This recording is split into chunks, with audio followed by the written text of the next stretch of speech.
오늘부터 저는 그 야고보서 강의를 좀 하려고 합니다. 이 야고보서 하면 제일 유명한 게 뭐냐면요, 행함을 강조하는 이제 책인 것입니다. 다 알고 계셨죠? 그죠? 행함을 강조하는 걸 유명한데, 네, 아무도 모르는 듯한 행함을 강조하는 책인 것입니다. 그러다 보니까 사실 그 구원은 믿음으로 받는 것 아니겠습니까? 그것은 진리인 줄 믿습니다. 구원은 믿음으로 받는 건데 웬 행함을 이렇게 강조하느냐 하다 보니까 이 초대교회는 이 야고보서가 성경에 들어가지 말아야 된다, 정경으로 채택되면 안 된다라는 그 논의도 있었고, 루터 같은 경우는 이 서신서를 지푸라기 서신서다, 별로 중요하지 않다, 이신칭이 믿음으로 구원받는데 웬 행함이 따라와야 되는가에 대해서 많은 이제 논의가 있었던 것이 야고보서인 것입니다. 그런데 사실 야고보 사도도 믿음으로 구원받음을 믿고 인정합니다. 그럼에도 불구하고 왜 행함을 강조하느냐 하면, 사람들이 이 믿음만 강조하다 보니까 행함이 뒤따라오지 않는 것에 대해서 초대교회 문제들이 참 많이 있었던 것입니다. 그래서 사실은 행함을 강조한다기보다는 믿음의 불균형을 바로잡기 위한 책이 이 야고보서인 것입니다. 수많은 신자들이 믿음으로 구원받는 것을 알지만 상대적으로 행함에 대해서는 별 관심이 없는 것이 사실 오늘날 우리의 모습이기도 한 것입니다.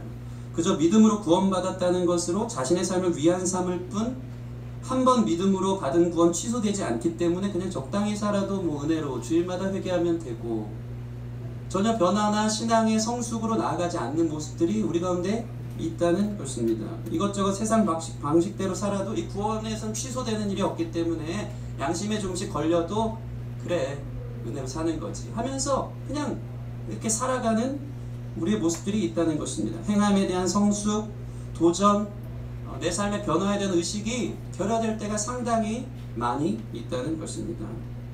그러다 보니까 교회가 어떤 모양이 됐습니까? 세상 사람들이 한국교회 욕하는 최고 많이 들어본 게 이거예요. 입만 살았다, 말뿐이다. 행함이 전혀 따라오지 않는 교회가 그 능력과 그 소금으로서의 맛의 그 의미를 다 상실해 버린 것이 오늘날 교회의 모습인 것입니다. 성도들이요, 목사인 저를 비롯해서 얼마나 말은 잘하는지 모릅니다. 어떻게 살아야 되는지도 다 알아요. 또 그렇게 살지 못하는 것에 대해서 변호도 잘합니다. 그러나 결국 삶의 변화나 성숙은 10년이 지나 20년이 지나도 없을 때가 참 많이 있다는 것입니다. 그러다 보니까 우리의 구원은 이 입만 살아있는 값싼 구원이 될 때입니다. 이게 한국교회의 문제인 것입니다. 교회 생활을 그렇게 오래 했음에도 불구하고 저 사람이 정말 예수님을 믿는 사람인지 아닌지 아리송한 사람들이 상당히 많이 있습니다. 그래도 난 구원받았다는 것입니다. 물론 구원받았지만, 믿음으로 구원받았다고 하지만 예수님을 믿는 증거가 삶으로 입증되지 않는 수많은 성도들이 오늘날 많이 있는 것 같습니다. 세상 사람들과의 삶의 방식이 다르지 않은 채, 하나님 나라에 대한 그 가치, 세상과는 다른 목표, 세상과는 다른 방향을 가지고 행동하지 않는 채, 그런 의지도 없는 채 잘 모르겠다 하면서 살아가는 모습이 오늘날 우리의 모습인 것입니다. 그러다 보니까 역으로는요, 믿음이 있으면 당연히 행함이 따라오고 삶의 변화가 따라오는 것인데, 그렇게 살지 못하니까 이 행함이 공로로 이해될 때가 있어요. 신앙생활에, 종교생활에 하나님의 어떤 말씀에 대한 반응, 말씀을 따라 헌신하는 일들, 또는 윤리 도덕적으로 남보다 더 뛰어난 삶을 살아가는 자기 안에 당연한 거거든요. 근데 교만이 생길 때가 상당히 많아요. 작게는 교회 봉사부터 남들보다 특별한 종교생활을 하는 것들이 나의 공로가 될 때가 있는 것입니다. 그래서 이 공로의식, 이것들로 인해서 하나님과 거래하는 신자들이 참 많습니다. 내가 이렇게 하나님 앞에 행함을 열심히 했는데 나한테 복을 왜 안 주시는가? 내가 이렇게 젊은 날 헌신했는데 내 인생은 왜 풀리지 않는가? 이게 잘못된다, 공로 사상이.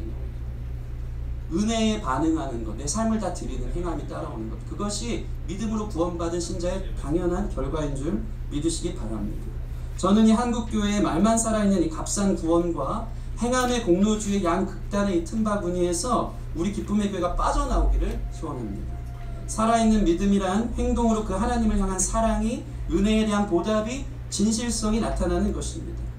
믿기에 순종의 애씀과 눈물이 날마다 있는 것입니다. 믿음과 행함은 동전의 양면과 같은 것입니다. 믿음만 강조하면서 행함 없는 것을 핑계댈 수 없고요. 행함이 나의 공로가 될 수 없다는 사실을 우리가 기억했으면 좋겠습니다. 예수님도요, 구원을 선포하시지만 늘 하셨던 말씀이 있어요. 회개에 합당한 열매를 맺으라. 너희 빛을 사람 앞에 비추게 하여 착한 행실을 보고 하늘에 계신 하나님께 영광을 돌리게 하라라고 말씀하셨습니다. 이 야고보서 강해를 하는 동안 우리 삶에 행함의 변화들이 일어나는 거룩한 역사가 있기를 원합니다. 삶의 전인격적인 변화가 시작되기를 소원합니다. 그래서 특별히 야고보서 2장 22절을 보면 이렇게 나와 있습니다. 우리 앞에 있습니다. 같이 읽겠습니다. 시작. 내가 보거니와 믿음이 그의 행함과 함께 일하고 행함으로 믿음이 온전하게 되었느니라. 아멘. 병행되는 거예요. 같이 가는 거예요. 믿음이 그의 행함과 함께 일하고 행함으로 믿음이 또 온전해지는 것입니다. 믿음과 행함의 균형, 믿음과 행함에 이 함께 춤을 추듯이 같이 스텝을 맞추고 함께 호흡을 맞춰서 이 의롭다 하심을 받은 신분을 즐기는 수준에서 벗어나 성숙을 향해 변화를 향해 나아가는 그것에 대한 거룩한 그 의로움에 목마름이 있는 저와 여러분들이 되시기를 주님의 이름으로 소원합니다. 그래서 야고보서는요, 참 재밌어요.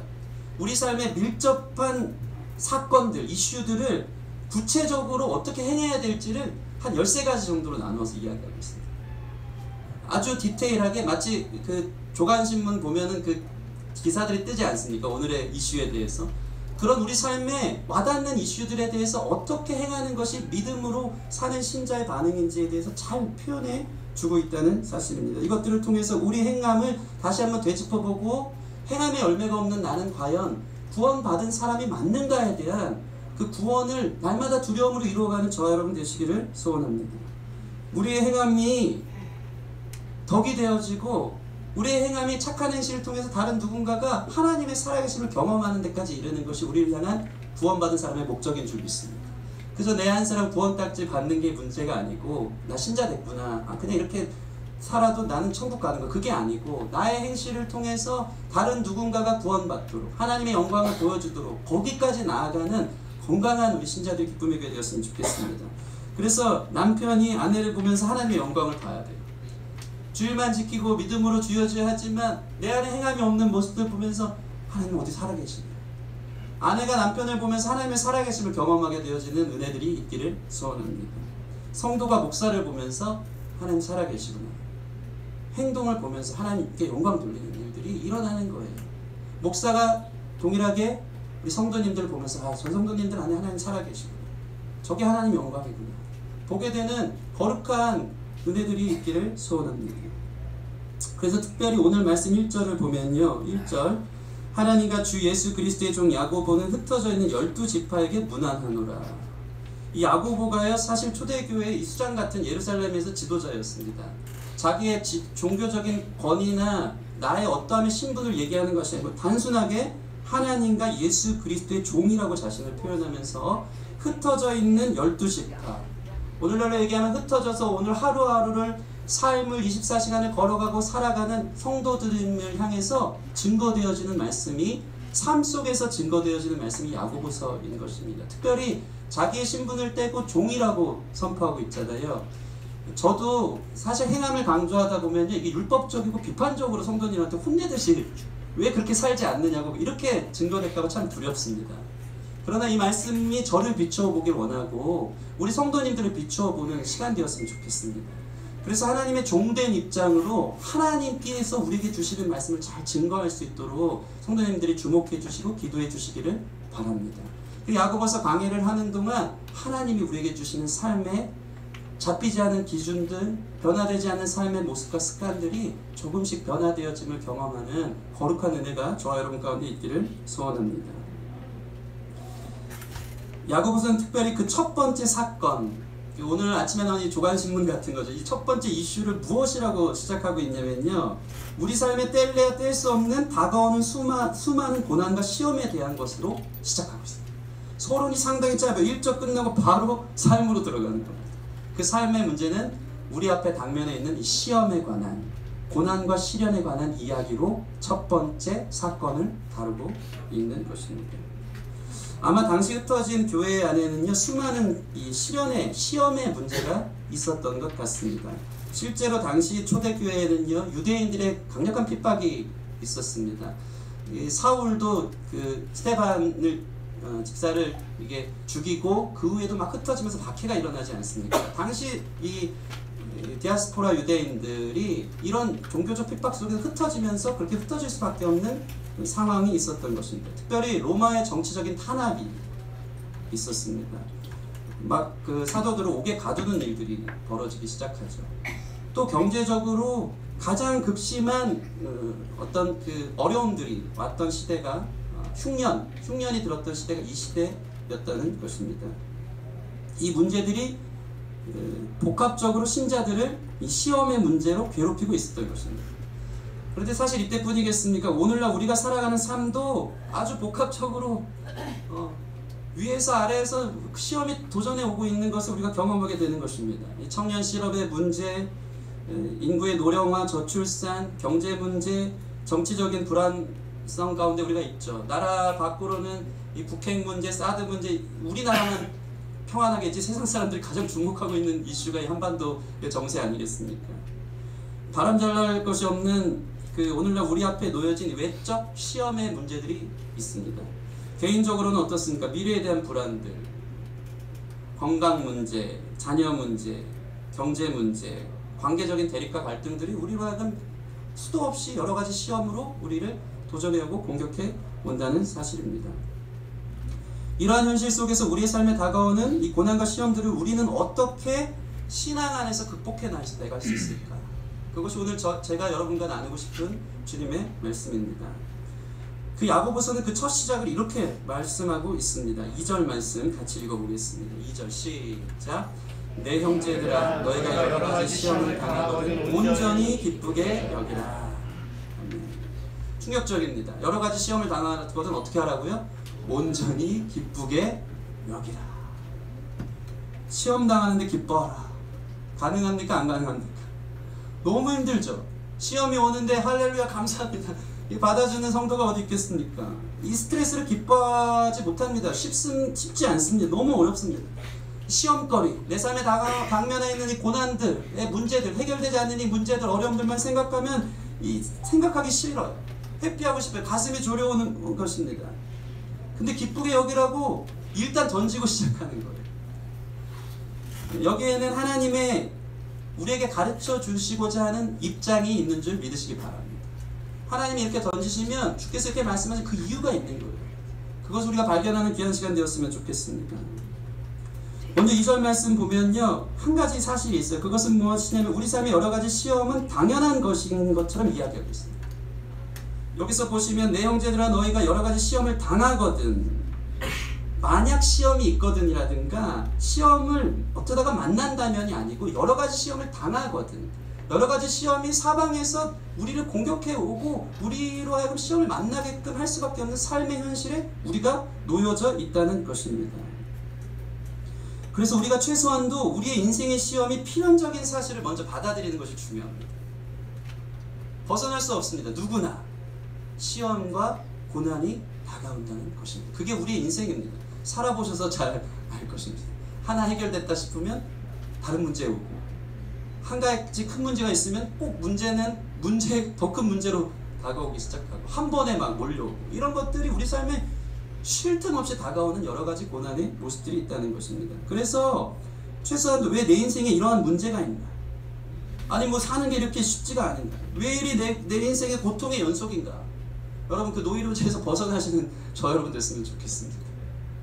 이 노이로제라는 게 정신학적 용어 아닙니까? 이 노이로제가 그거예요. 저희 어머니는 이 언어를 어떻게 그렇게 잘하셨는지 중학교 때부터 노이로제 걸린다고 아주 전문적인 용어인데, 이 뜻이 뭐냐면요, 다가와서는 안 되는 일을 내가 맞이하는 것에 대한 분노가 생기는 거예요. 이건 나는 오면 안 되는 상황인 것이어서 그것을 벗어나려고 회피하려고 하는 스트레스로 인한 우리 안의 증상들인 거예요. 최소한도 인생의 시험이 당연히 다가온다는 것을 여러분 받아들인다면 이 노이로제에서 자유롭게 되는지 믿으시기 바랍니다. 누구나 와요. 믿는 사람이든 믿지 않는 사람이든. 문제는 다가오는 시험을 어떻게 하나님이 대처하기 원하시느냐, 그 태도를 주님께서 보시는 것입니다. 그 태도가 이 시험을 잘 통과해내서 우리 안에 어떠한 결과물이 나오는지를 결정하게 된다는 것입니다. 다가오는 태도를 두려워하지 말고, 그렇다면 이 시험의 문제를 내가 주님과 함께 어떻게 극복해 나가야 되는지에 대해서 생각해 볼 수 있는 새로운 힘이 저 여러분 가운데 생기기를 소원합니다. 이것이 관건인 거예요. 그래서 주님은 이 시험을 당할 때 기뻐하라고 우리 가운데 먼저 선포하시고 3절 4절에 그 이유에 대해서 이야기하고 있습니다. 3절 4절 같이 읽겠습니다. 시작. 이는 너희 믿음의 시련이 인내를 만들어내는 줄 너희가 알리라. 인내를 온전히 이루라. 운전하고 구비하여 조금도 부족함이 없게 하려 합니다. 아멘. 이 다가오는 여러 가지 시험이 우리를 온전하게 만든다는 것입니다. 참 재밌습니다. 세상 사람들이나 신자들이나 인생의 시험이 옵니다.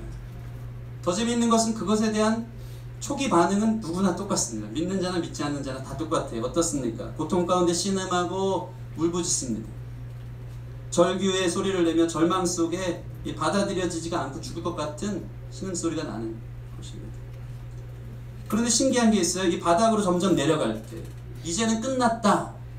이 시험이 도저히 내가 이길 수 없는 너무나도 고통 가운데 절규하고 있는 내 자신을 보는데, 이 바닥 가운데 떨어질 때 이 참된 신자들과 세상 사람들의 차이가 그때 드러나는 거예요. 그게 무엇입니까? 그것은 바로 따라해 보겠습니다. 믿음. 처음에는 똑같이 이 시험을 향해서 그 반응들이 똑같다가요, 밑바닥에 가면 그때 믿는 사람은 뭔가 달라요. 그때 진가가 발휘되어지기 시작합니다. 그것이 무엇이냐면 믿음인데, 이 믿음의 선물을 하나님이 우리 신령 가운데 깊이 새겨놓았다는 것을 우리가 그때 깨닫기 시작합니다. 그래서 성도들이요, 어려움이 닥쳐올 때, 내 인생에 이해할 수 없는 고난이 올 때 이 마음 가운데 생명력 있는 믿음, 겨자씨만한 믿음이 있어도 시험이 오면 이 믿음이 그때부터 역사하기 시작합니다. 믿음이 그때부터 우리 삶에 일이 일어나도록 반전을 가져오기 시작하는 것입니다. 이 믿음이 시험 가운데 저와 여러분 가운데 발견되어지는 역사가 있기를 소원합니다. 이 믿음은 어떤 식으로 나타납니까? 하나님 살려주세요. 하나님 그래도 나 좀 도와주세요. 하나님 어찌해야 합니까? 하면서 넘어져도 주님 품으로 넘어지는 것이 믿음 있는 사람들의 증거인 줄 믿습니다. 저 여러분들 이런 경험이 있는 줄 믿습니다. 여러분이 믿음의 사람인지 아니면 세상 사람이었는지 여기서 드러내요. 시험이 다가올 때 이 리트머스 용지처럼 나는 신자였던가 불신자였던가 검증되는 증거가 똑같이 고통 가운데 있지만 그 넘어질 때 주님께 넘어지는 거예요. 하나님 살려주세요. 하나님 도와주세요. 하나님 이 길 힘 주세요. 하나님이면 가능합니다. 하면서 우리의 꿇는 무릎이 회복되는 게 사실 내 안에 겨자씨 같은 믿음이 우리로 하여금 역사하는 증거가 되어주는 것입니다. 그래서 늘 제가 이 예화를 자주 듣는데, 오늘 저희가 한 찬양처럼 세상 사람들의 노래와 저희의 노래가 다릅니다. 세상 사람들의 노래는 이것입니다. 무거운 짐을 나 홀로 지고 견디다 못해 쓰러질 때 하고 노래가 끝나요. 쓰러질 때 이거 끝나요. 근데 믿음의 사람들은 달라요. 무거운 짐을 나 홀로 지고 견디다 못해 쓰러질 때 연장이 있어요. 불쌍히 여겨 구원해 주리 은혜의 주님 오직 예수. 이게 믿음의 사람들의 반응인 줄 믿으시기 바랍니다. 우리는 피할 바위가 있습니다. 피할 산성이 있습니다.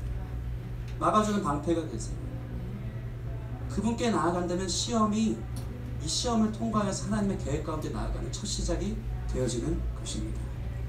이 믿음이 붉어지는 거룩한 역사 안에 우리를 두신 줄 믿고 여러분 안에 기도가 회복되어지는 저와 여러분 되었으면 좋겠습니다.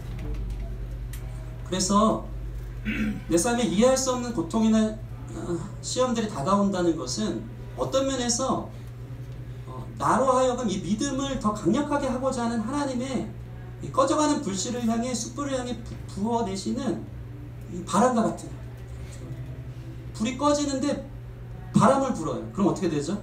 꺼진 것 같지만 그 다음에 더 활발 타오릅니다. 그래서 고난 받을 만한 사람한테 하나님 주시는 거예요. 믿음 있는 사람한테 주시는 거예요. 여러분 안에 꺼져가는 이 믿음의 모습들이 있다면 불태우세요. 기도의 무릎을 꿇으세요. 그럼 거기에서 진가가 복음의 능력이 나타나는 것입니다. 이 테스트를 잘 통과하시는 저와 여러분 되었으면 좋겠습니다. 따라하시겠습니다. 시험은 기도를 낳는다. 기도를 낳는다. 그래서 이 야고보 사도는 이 주님의 말씀을 이 3절 4절을 통과한 이후에 5절부터 이 기도에 믿음으로 기도로 무릎 꿇는 것을 권면하면서 구체적으로 이것을 설명해 주고 있습니다. 우리 5절 말씀 같이 5절 읽겠습니다. 시작. 너희 중에 누구든지 지혜가 부족하거든 모든 사람에게 후히 주시고 꾸짖지 아니하시는 하나님께 구하라. 아멘. 아멘. 여러분 여기 보세요. 너희 중에 누구든지 지혜가 부족하거든. 지혜는 무엇입니까? 참 신기한 게 오늘 저희가 읽은 이 교동문도 지혜에 관한 말씀 아니었습니까? 제가 아까 읽으면서 저는 준비했기 때문에 하나하나가 오늘 말씀을 너무 잘 떨어져서 얼마나 은혜가 되는지 모릅니다. 지혜는 뭐냐면요, 이 시험을 통과할 수 있는 길을 아는 거예요. 지식은 수많은 정보들을 내가 아는 거라면, 지혜는 이 정보를 어디에 정확하게 딱 맞게 쓰느냐의 방향성을 이야기해 주는 거거든요. 기도하면요, 하나님의 지혜가 부어주셔서 그 시험을 통과할 수 있는 길이 열리기 시작하는 것입니다.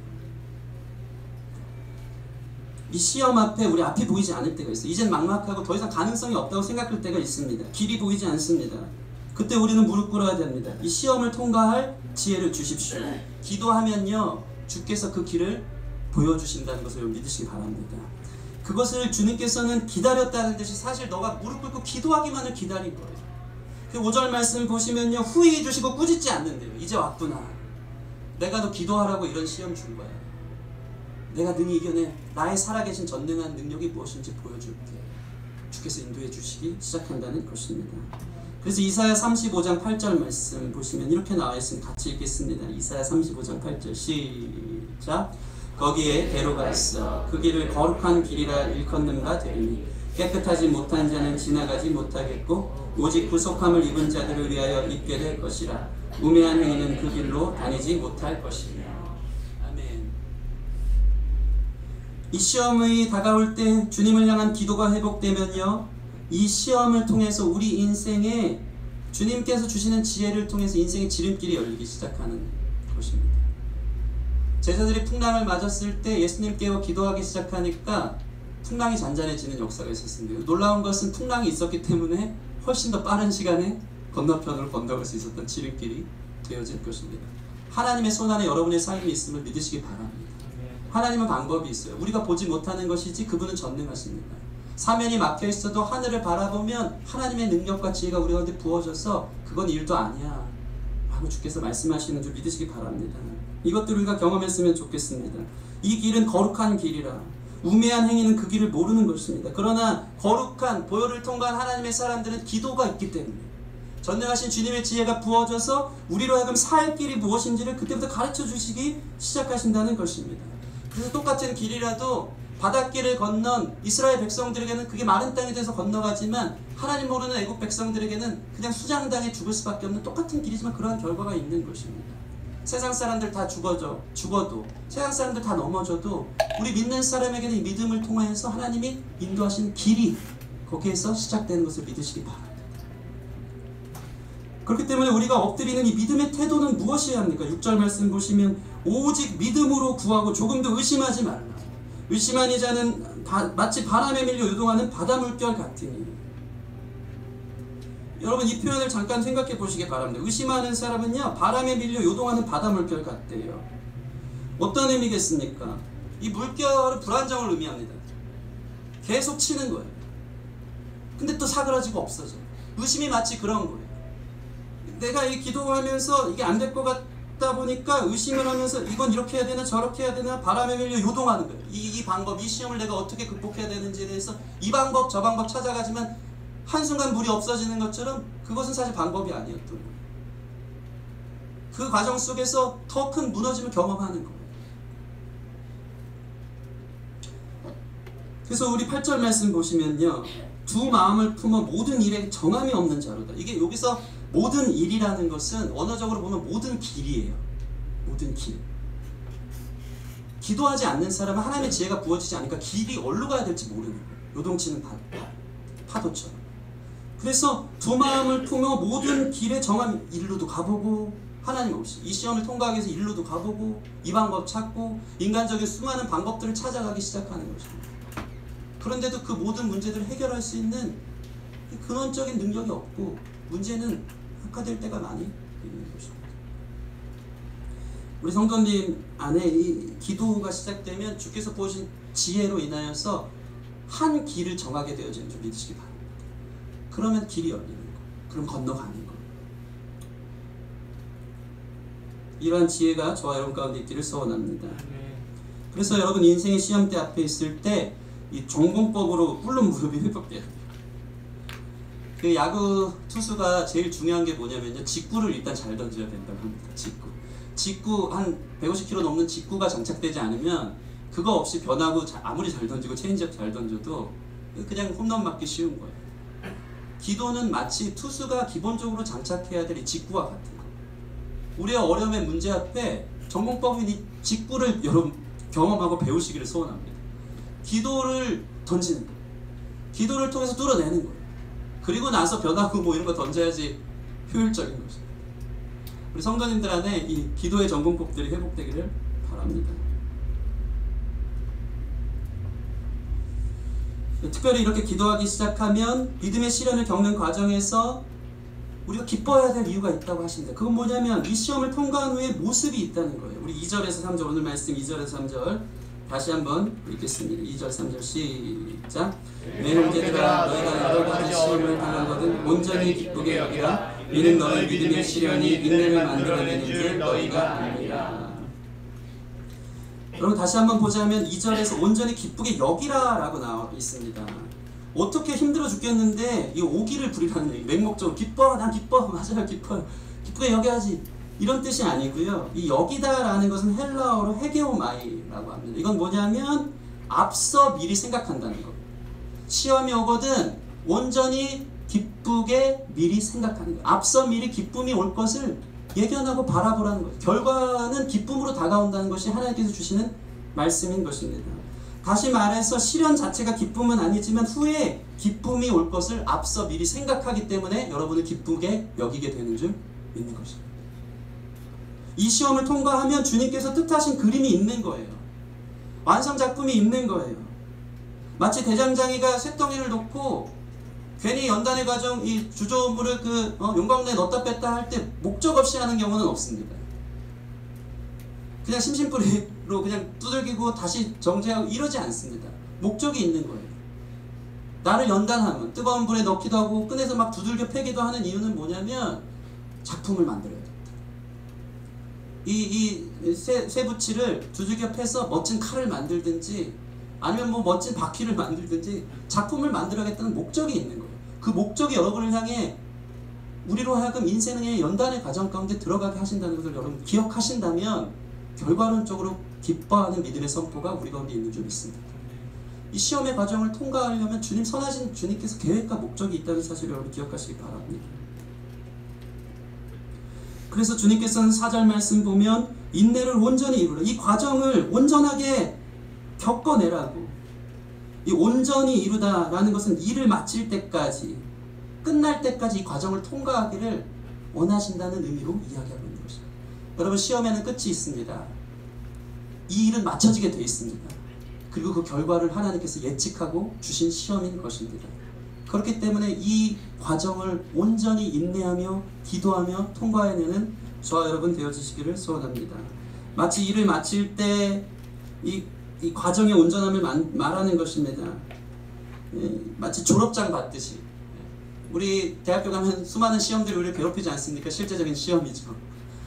근데 시험이 한두 가지 뭐 F 맞고 누락되고 뭐 실패할 때도 있는데 결과적으로는 졸업하기 위해 대학을 가는 거거든요. 졸업장을 받는 순간에는 그 힘들었던 모든 순간들, 저희는 특별히 그게 영어였는데 영어 몇 점 받아내고 그 힘들었던 모든 순간들이 졸업할 때는 그냥 과정이었구나, 이 졸업장 받고자 하는 과정이었구나, 일을 끝마치는 과정이었구나 라고 끝나게 되는 것입니다. 여러분, 믿음으로 우리 안에 주께서 허락하신 이 테스트를 잘 통과해내서 졸업 받으시는 저 여러분 됐으면 좋겠습니다. 그래서 이 시험을 온전히 이룰 때, 시험의 과정을 온전히 이루면 우리는 주님의 목적대로 더 온전한 사람, 구비된 사람, 부족함이 없는 사람이 되어지는 것입니다. 마치 국가대표 축구선수가 코치에게 기본기를 배웁니다. 이 트레이닝 콘이라 그러죠. 양쪽에 놓고 하루에도 수천 번씩 왔다 갔다를 시키는 거예요. 이 과정이 너무나도 고통스럽습니다. 코에 단내가 날 정도로 이거 왜 자꾸 시키는 거예요? 그런데 왜 자꾸 시켰는지 언제 깨닫습니까? 필드에 가보면 압니다. 아, 체력이구나. 체력이 실력이구나. 두 개의 심장을 가진 사람처럼 필드에서 완전하게 이 체력적으로 이 실력이 쌓였기 때문에 뛰어다닐 수 있는 사람이 되어지는 것입니다. 그 왔다 갔다 하는 반복되는 연단의 과정을 거쳐야지 우리는 온전한 필드에서 뛸 수 있는 축구선수, 편하게 그대서야 달릴 수 있는 축구선수가 되어지는 것입니다. 이 그림이 저와 여러분 가운데 있다는 것입니다. 우리 삶에 다가오는 수많은 문제들을 직면하고 기도하며 인내를 마침내 이루어 온전하고 구비하여 부족함 없는 자로 서시기를 소원합니다. 그럼 어느 순간 우리 안에 이 영적인 근육이 생겨서 인생의 문제를 이겨내고 주님을 닮아가기 시작하는 변화의 행함의 결국이 나타나게 되는 줄 믿으시기 바랍니다. 그래서 야고보서가 얘기하는 오늘 우리에게 요구하는 행함은 무엇입니까? 기도입니다.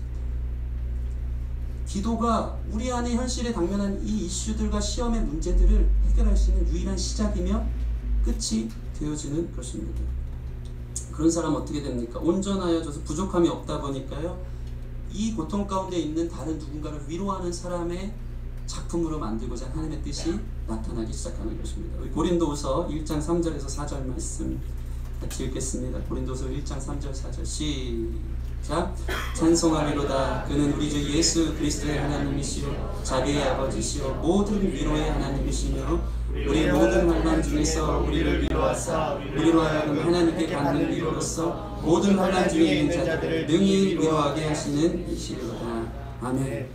여러분, 이 시험을 통과해내서 이 변화와 성숙이 다른 사람들을 능히 위로하고 격려해주는 행함의 열매가 나타나기를 소원합니다. 그 멋진 수준에 이를 수 있기 때문에 주님께서 이 시험의 과정을 저와 여러분 가운데 주신 줄 믿습니다. 특별히 주님께서는 마지막 이 9절에서 11절 말씀을 통해서 이 시험을 통해 우리 인생을 어떻게 다루시는지를 잘 볼 수 있습니다. 우리 9절에서 11절 말씀 같이 읽겠습니다. 시작. 낮은 형제는 자기의 높음을 자랑하고 부한 자는 자기의 낮아짐을 자랑할지니 이는 그가 풀의 꽃과 같이 지나가리라. 해가 돋고 뜨거운 바람이 불어 풀을 말리면 꽃이 떨어져 그 모양의 아름다움이 없어지나니 부한 자도 그 행한 일에 이와 같이 세잔하리라. 아멘. 낮은 형제는 자기 높음을 자랑하래요. 이게 무엇입니까? 도저히 극복할 수 없는 시험의 문제인데 주님 의지함으로 하나님께서 온전케 하셨다는 것을 자랑하는 것입니다. 부한 자는 자기의 낮아짐을 자랑하래요. 이 문제 돈으로 해결할 수 알았거든요. 돈이면 다 되는 줄 알았거든요. 근데 이 고난의 문제, 시험의 문제가 돈이 해결해 주는 게 아니었어요. 돈에 관한 것은 풀처럼 꽃처럼 이 고난의 뜨거운 햇빛과 이 뜨거운 바람이 몰려오면은 이게 해결해 주지 않는 거예요. 그러니까 교만하지 말고 겸손히 주님을 의지해야겠다. 부한 자는 겸손해지는 거예요. 하나님의 시험 앞에 낮아지는 거예요. 주님이 해결하는 거예요. 주님이 지혜를 주셔서 가능한 겁니다. 돈으로 다 되는 거 아니에요. 이 겸손함이 부한 자에게 부어주는 하나님의 이 균형인 거예요. 마치 우리 소경 바디메오에게는 주님께서 낮은 자 아닙니까? 그를 일어나라 하셨고, 삭개오에게는 그 높은 곳에서 내려오라 하신 것처럼 하나님 안에서 우리의 삶에 부하고 처남은 그냥 도토리 키재기 같은 거예요. 이 모든 평준화를 만드는 게 무엇입니까? 너의 인생은 내 손 안에 있다는 것입니다. 나를 경외해야지 너의 삶의 시험의 문제를 통과할 수 있다는 것입니다. 나의 다스림 가운데 있는 것입니다. 그것을 말씀하실 때 우리는 그 앞에 낮은 자나 부한 자나 평준하게 주님 앞에 엎드리는 인생이 되어지기 시작하는 것입니다. 우리 인생 은혜 아니면 살 수 없는 것을 저와 여러분들 경험한 줄 믿습니다. 그 은혜 앞에 다시 한번 무릎 꿇는 일들이 있기를 소원합니다. 말씀을 마칩니다. 시험을 당하거든 그래서 여러분 기쁘게 여기시기 바랍니다. 주님 신실하시고 뜻이 있고 계획이 있습니다. 이것을 기쁘게 여기는 이유가 무엇입니까? 첫째는 내 믿음이 증명되는 시간이기 때문입니다. 고난이 오면 기도가 시작되고 그때 하나님의 전능하심이 나타나기 때문입니다. 둘째는 새로운 작품으로 온전해지는 과정이기 때문입니다. 셋째는 주님의 은혜로만 내 인생 살아갈 수 있구나 경험하게 되는 과정이기 때문입니다. 그래서 시험을 당하거든 온전히 기쁘게 여기게 될 줄 믿습니다. 우리의 추운 겨울 같은 시련 속에서 다가올 영적인 봄을 기다리며 인내를 온전히 이루시기를 바랍니다. 죽은 것 같지만 그때는 버텨내는 거예요. 버텨내는 거예요. 그럼 나이테가 생기고 꽃이 피고 잎사귀가 풍성하게 맺혀진 날이 반드시 오는 것입니다. 기도로 버텨내시기 바랍니다. 신자답게 믿는 사람답게 우리 앞에 있는 시험을 온전히 인내하며 믿음으로 승리하는 저와 여러분 되기를 주님의 이름으로 축원합니다.